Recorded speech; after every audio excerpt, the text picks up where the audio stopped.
I just want to say thank you to Philippa for her previous presentation on physical literacy in the early child years. It's so important that we do a good job with our young children to set them up to be successful in life. So I want to talk a little bit about physical activity. Why do we need it? We need it for many reasons, and I'm going to talk more about that as we go through our presentation today.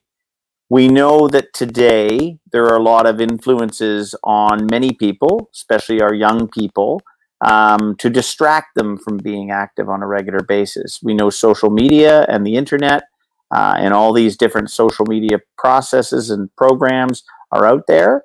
But we know that if we provide lots of good quality opportunities for everybody to move, they will move more often. So it is about providing those opportunities for people to move, and then in certain cases, providing guidance and support and teaching for people to learn how to move, because movement is a learned skill.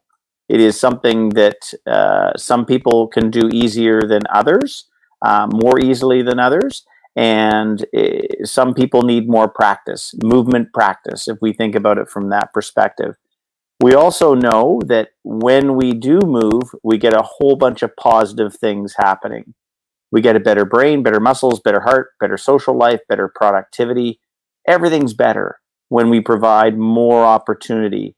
If we think of our school setting today, we tend to keep kids, young people, children and youth, too inactive over the school day. And actually the research is pretty clear that when we, and Philippa showed that with the brain activity, that when we allow moments to move throughout the day, it actually enhances the opportunity for the brain to develop better and for learning to be better. I just want to talk just briefly about COVID and about how we deliver physical activity during COVID. Because it's gripped our world today, and it has changed a lot. It has made movement happen a lot less. So when you're doing activity, it's better to be outside than inside. So there's more airflow. You need to minimize direct contact between people. You need to ensure that there's proper hygiene, cleaning of hands, that we limit the amount of shared equipment, because that's contact between people. And then we need to have a process to clean shared equipment. And then if you are going to be inside, because it sounds like Lithuania is very much like Canada in the winter, it's a little colder and snowier, that you need to open the doors for air circulation more frequently. So I just wanted to use that as a reminder during COVID that we can still be active. We just have to modify the setting where you're at a little bit more. So what is physical literacy? You've heard a number of times today in various presentations, I'm sure, what physical literacy is. And here is the definition as stated by the International Physical Literacy Association.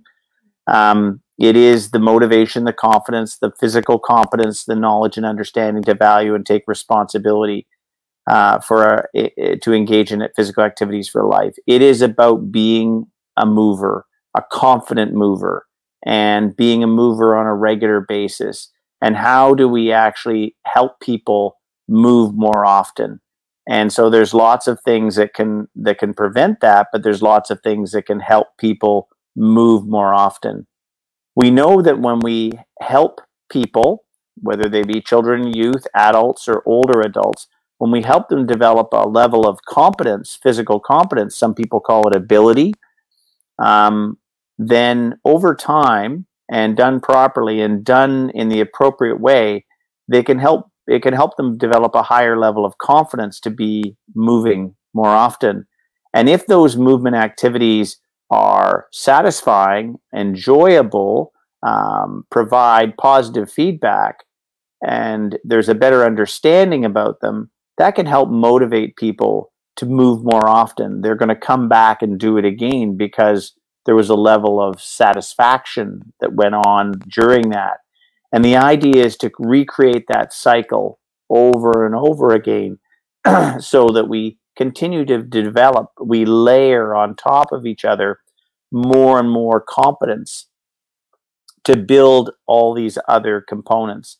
It's also important to understand that when you're providing activities for people, that they are confidence building activities. So as an example, if you have a bunch of young children and you give them too difficult an activity to do and they are failing in doing that activity, they are not going to be satisfied. They're not going to be feeling good about that. And more than likely, they will walk away and they will not be motivated to come back and do that again. So it's finding that appropriate activity for the appropriate level of development that that child, that individual is at. Because remember, there are some adults that don't have very strong or very high level of physical literacy. And so we need to help them to figure out how they can move on a regular basis. For those of you that are a bit more sporty, this is the long-term development in sport and physical activity model created by Sport for Life. Physical literacy is a foundational component to it. Lithuania is a great sporting nation and has had great success in the past.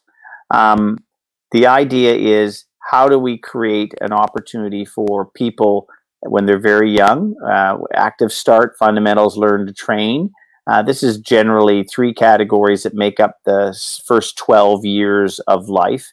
How do we integrate physical literacy development into those first years so that, as Philippa was talking about, you build that level of confidence for people to be able to make choices, to have choice. They may decide they want to be a more serious athlete and go up train to compete, train to win, maybe go to the Olympic Games, play professional sport, be a dancer, have a job that's very physical, or they may have their own level of satisfaction on how they move. They may just be an active exerciser. They may compete in a local sports league, or they may just like to ride their bike or go for long walks, or they work in the garden. The main thing is that everybody finds their own way to be active for life and not one size fits all. So it's important that we do create these opportunities in the different programming that you all do in delivering to whatever part of the population you're working with. So this is an important model to help determine, help people figure out what is going to work best for them in the delivery of physical literacy. And remember that we do that through things like sport, like exercise, like dance, performance arts, whatever it is. There's different ways for people to move and find their way to move. Now, in the school system, most school systems around the world prioritize literacy and numeracy. Their focus is on making sure that we can read and write, that we can do mathematics, and those are 2 foundational things. In Canada and in North America, these are priorities. And so learning your ABCs and taking words and forming sentences and building paragraphs is a very important part of the school process as we're developing and getting older and moving towards becoming an adult. Numeracy, same thing. We learn our numbers and we can do fractions and equations, and we may become an engineer or a computer scientist, various things like this. But each of these 2 streams, literacy and numeracy, have to be learned and they have to be taught. And we have to provide lots of opportunities for people to practice. In the case of school, we tend to call this homework.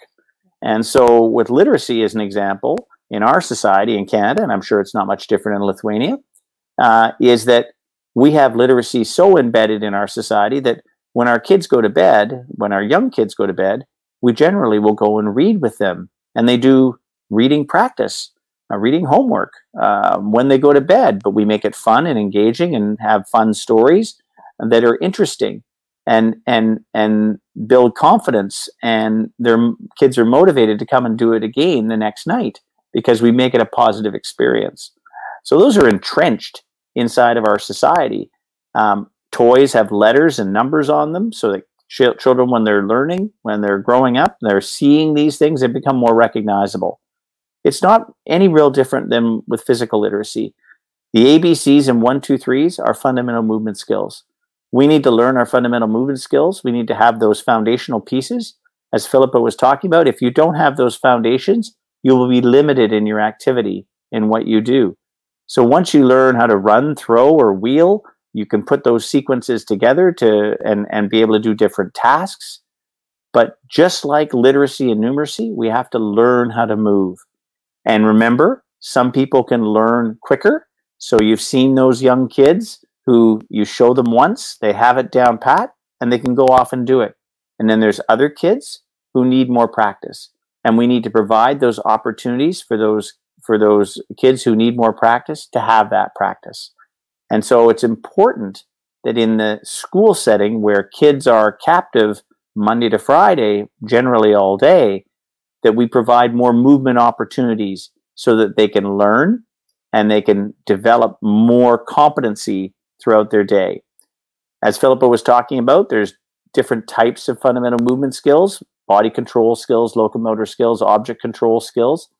And in this particular case, you need to make sure that whatever activities you're doing involve all three of these, so that the children and whoever you're working with, adults, older adults, all have the ability to develop these different types of movement skills over time, so that we can use our hands to catch and throw and trap.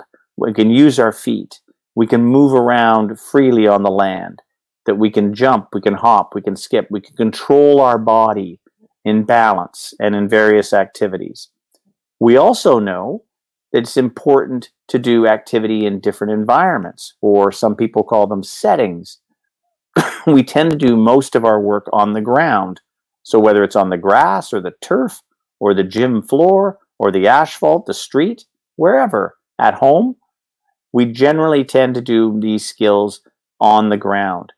But we can also do many skills in the water. And the challenge with water is that if you don't have good skills or high confidence and you're in the water, it can be a very dangerous place. So from a public safety perspective, it's important that we do have good skills. But not only that, if you think of the definition of physical literacy, we have good knowledge and understanding about how to act in and around the water. That's what's important around physical literacy in the aquatic environment. And it's not just about knowing how to swim, it's knowing how to make good decisions when you're around water. Ice and snow, whether you can skate, slide on ice, or slide on snow, it's a big part of what we do in our country. We have lots of winter here in Canada, and we're a very strong sporting nation in winter sports. But so it can be part of your culture. But it's important that many people know how to do that. And then the most fun place to be is in the air. And how do we do activities in the air? So it could be as simple as a little trampoline. It might be a trampoline in the backyard.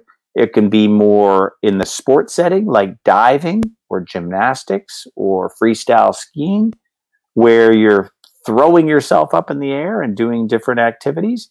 And even in a sport like soccer, as a soccer goalie, they spend a lot of time in the air making saves, jumping, diving to try and stop the ball from getting in the goal, or going up for a header. And in soccer, you're rarely on the ground when you do that. We spend too much time inside and not enough time outside. We know that because there actually is a condition called outdoor deficit disorder. And if you Google that, you can go and read more about that. How do we connect our children to the green space, to the outdoors, to nature? How do we have more positive interactions with that? Especially if you live in an urban environment, like a big city, how do we provide that opportunity for people to have more interaction?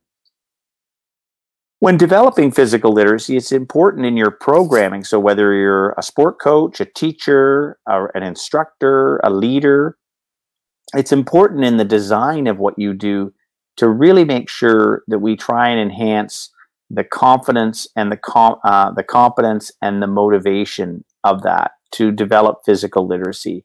So the number one priority in developing programming is it should be fun. If it's fun, then people will be more motivated to come back and do it again. It also needs to be with purpose. You need to have some goals driven around it. You need to be skill developing. Letting kids just run around is fine for part of the time, but we need to be more intentional about developing skills as well, taking some time to do that. And if we are taking the time to develop skills, there's going to be better outcomes for whoever's moving. We need to make sure everyone's included and it is driven around the participant, not the coach, not the leader, not the trainer. It's about the individual doing it. So whether the individual's disabled or has a learning disability, how do you integrate different people into your movement setting, your movement opportunity? People should always be moving. They shouldn't be standing around waiting. So you shouldn't have long lines waiting for one piece of equipment. So you need to have lots of equipment so that their lines are short and there's lots of activity. We use an 80-20 rule. They should be moving 80% of the time, and 20 they may be listening to instructions, they may be debriefing, they may be having a mindful moment. It doesn't matter. The bottom line is the majority of the time they need to be moving to maximize the opportunity to develop physical literacy. And then it needs to be progressive and challenging. If it is not challenging enough for an individual, they're going to get bored and walk away. And it likewise, just like if it's too hard, and there's failure, being too easy is just as important.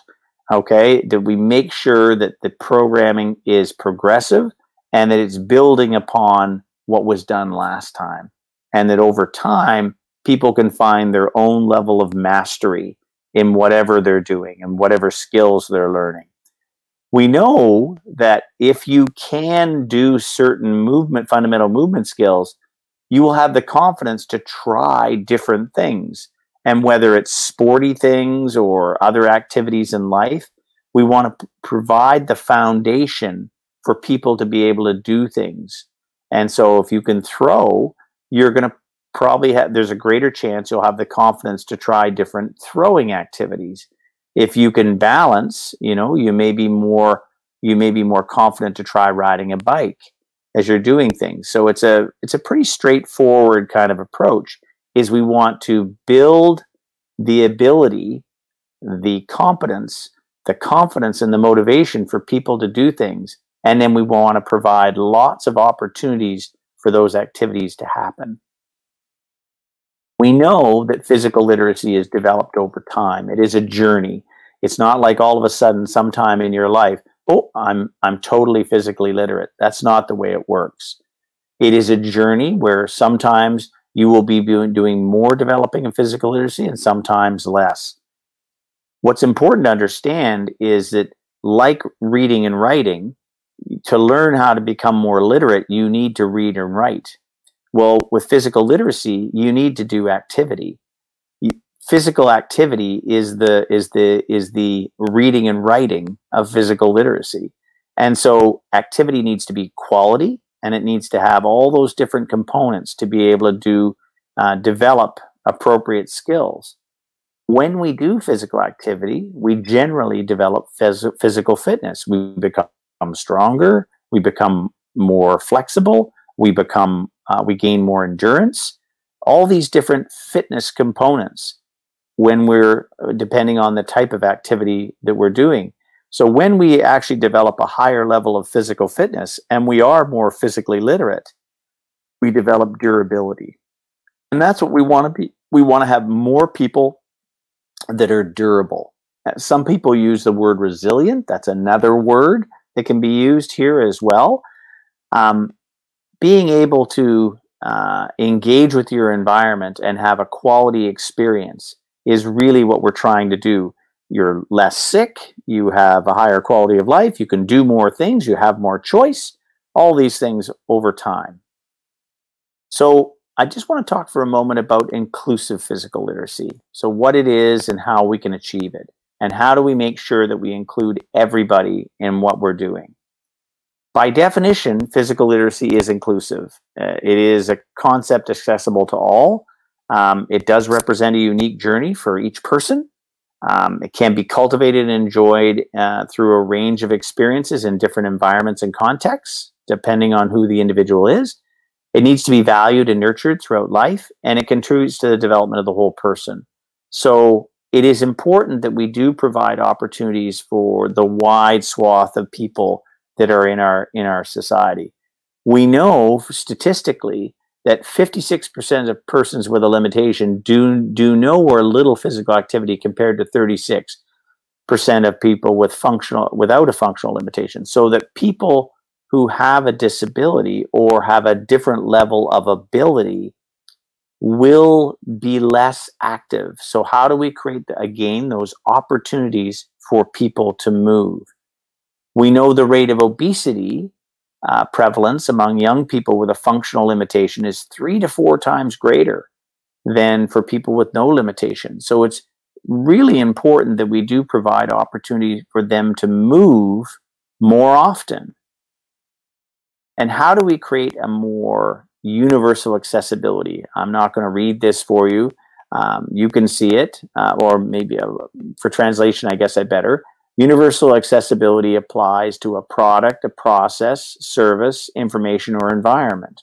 In the spirit of equity and inclusion, it allows every person to perform activities autonomously and to achieve comparable results. Everyone can access a similar service at the same time.